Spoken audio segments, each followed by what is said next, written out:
On s'arrête un instant à ce stade du journal pour comprendre pourquoi les dégâts sont aussi importants. Alors bien sûr, l'épicentre du séisme était proche du centre-ville, on en parlait hier, mais il y a autre chose. Il s'agit bien sûr des constructions. Explication Florence Mavic, Antoine Morel.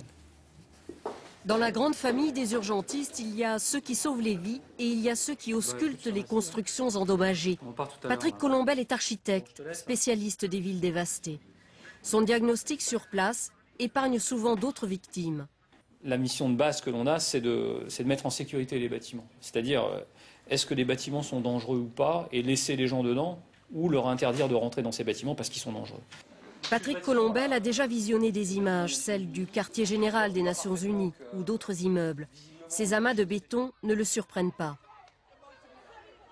On pense que c'est simple de faire du béton, mais ce n'est pas simple. Il faut des qualités de construction qui soient bonnes, il faut des ouvriers qui soient formés, il faut des calculs de structure qui soient faits de manière adaptée, et il faut une mise en œuvre qui soit parfaite. Mais la plupart des Haïtiens compétents sont partis travailler ailleurs dans le monde. Fleuron du patrimoine colonial, le palais présidentiel a souffert. Il pourra être reconstruit selon des normes parasismiques. Il faudra juste y mettre le prix. Paiera-t-on aussi pour rendre plus sûrs les bidonvilles qui ont colonisé la capitale?